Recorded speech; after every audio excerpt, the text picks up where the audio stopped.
Ndugu zangu wapenzi na wafuasi wa runinga ya NIY Vision TV katika lugha ya Kirundi na Kiswahili, na wasalimuni sana. Muwe na amani moyoni. Kama kawaida yangu, naanza na ushauri.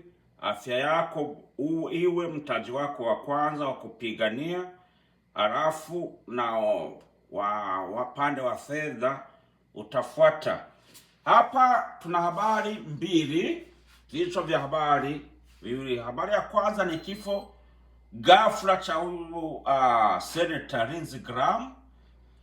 Kama mnavyomuona kwenye picha hii, hapa alikuwa na waziri wa kwanza Netanyahu, na hapa alikuwa amemtembelea Volodymyr Zelensky, na kifo hiki cha ghafla kimetokea kipindi Lindsey Graham alikuwa anatoka ziarani Ukraine.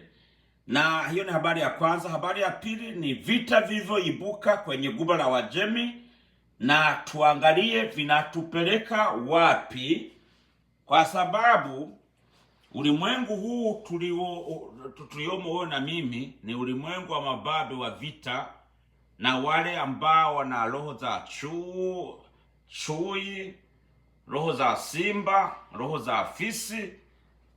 Twende kwenye habari kamili.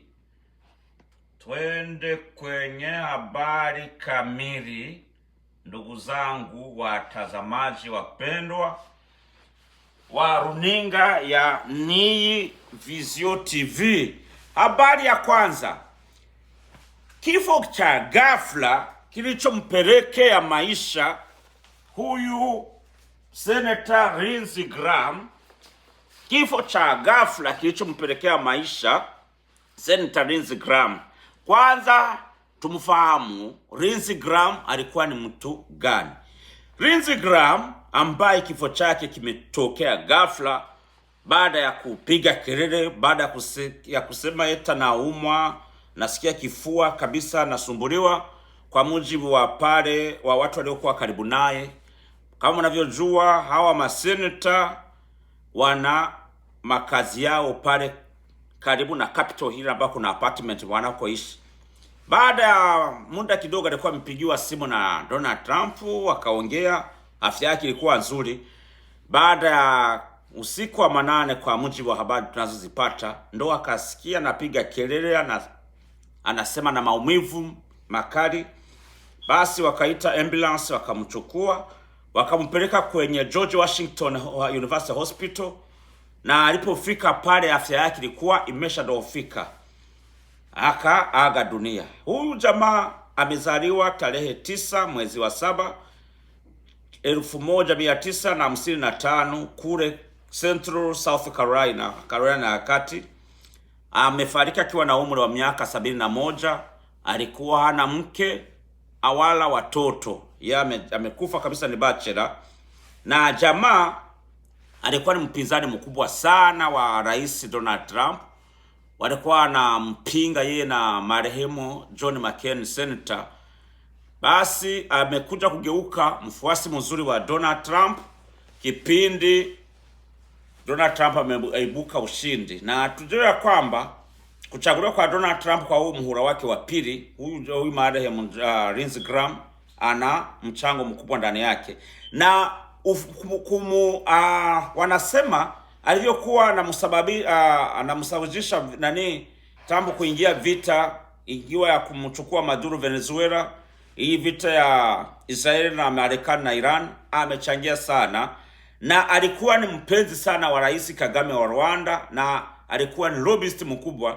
Na tujue ya kwamba kipindi Marekani kwa anataka kumchukulia vikwazo vikali miezi miwili iliyopita Rwanda, huyu Lindsey Graham ndo ameingilia kati, akamtetea Rwanda, akasema Kagame ni ndugu yetu, Kagame tumemtumia sana, hamuwezi mkamchukulia vikwazo, acha tuyajadiliane, na M23 sio ya kuondoa kwenye mtutu wa bunduke. Majadiliano na mazungumzo yanaweza kasuluhisha damu ya watu wa Kongo na damu ya watu wengine waliouawa na Rais Kagame.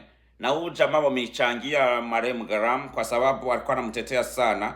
na inajulikana kwamba, nasemekana kuna fununu zinasema kipindi Kagame amefanya ziara yake ya mwisho hapa Marekani, kama unavyojua ni ziara yake ya mwisho, kwa sababu sasa hivi nasikia kwamba hata nani African Intelligence wamesema hawezi kakanyaga tena hii ardhi ya mjomba Sam, amewekewa vikwazo. Na safari yake ya mwisho California alivyokuja kutazama mechi za volleyball, nasikia ameleta kitita cha fedha cha kuwahonga hao majamaa Lindsey Graham na wenzake. Na tujue kwamba Lindsey Graham amefanya ziara ya mwisho Rwanda, Kigali, miaka 6 iliyopita, 2019 ndo nakuwa pale, na kaenda hata DRC. Yana alikuwa ni ndumira kuwili, na ijulikana ya kwamba katika maseneta mbabo alikuwa anamuonyesha kwamba yeye ni kama waziri wa vita, kama waziri wa usalama. Alikuwa anafanya kazi kama waziri wa usalama ndani ya mambo ya vita zote, chuki kati ya Marekani na Urusi, hii vita ya Ghuba la Uajemi. Yeye lugha yake ilikuwa ni piga, ua, nini na nini. Basi aliyezaliwa na mwanamke ataonja mauti ya naye imemkuta. Mungu iraze pale anapoona anastahili roho ya ujamaa. Twende habari ya mwisho, ambayo ni habari ya pili. Vita iliibuka kwenye Ghuba la Uajemi tena baada ya makubaliano ya usitishaji vita. Nilikuwa ni uongo mkubwa, na tuone moto aliopelekea nchi zinazomupa hifadhi Marekani. Irani amepiga nchi 6 kiwemo Jordan, Qatar, Bahrain, Oman, Saudi Arabia, hata na nchi ya Abu Dhabi na Umoja wa Arabu, ambapo hasara Marekani alizozipata hazina kikomo. Amepigwa sehemu ambao wanavyohifadhi vifaa, magara ya silaha, amepiga kule wanakoweka mafuta ya kuweka ndani ya ndege za vita. Yaani amesambaratisha mambo mengi huyu jamaa Iran, Republican of Islam ya Iran. Tujue ya kwamba na bei ya mafuta ilikuwa imeshaanza kushuka kutokana na yale makubaliano ya kusitisha vita. Sasa hivi imepanda bei tena, yani hakuendeki, hakutamaniki. Ijulikana ya kwamba vita uisikie mbali, na tunaona wenzetu walioenda kupata ajira kule nchi za Waarabu. Kweli samahani sana na pole, ajira au kazi mlizoenda kuzifanya hamtatoboa, kwa sababu utafanyaje kazi kwenye nafasi ambapo kuna vurumishwa kila aina za silaha na ni kifo, unajua. Basi karibuni sana kwenye runinga ya Nii Vision TV. Bonyeza kwenye alama ya subscribe, piga kwenye alama ya like, comment, share, na tuwe na ujuzi, kwa sababu kwa mujibu wa kitabu kitakatifu Injili kule Yohana wa mstari wa 8 sura ya 44, ulimwengu unatawaliwa na watoto wa Ibilisi ambao kazi yao ni kuua, kusema uongo na kuharibu maisha ya watu wengine. Hawa watu wanaojiita ni wa mababe, viongozi wakuu wa dunia, wana roho za chui, roho za simba, roho za afisi za kumwaga damu na kuharibu maisha ya watu.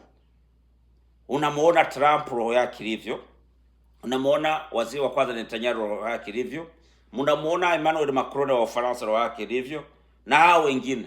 Asanteni sana na Mungu awabariki.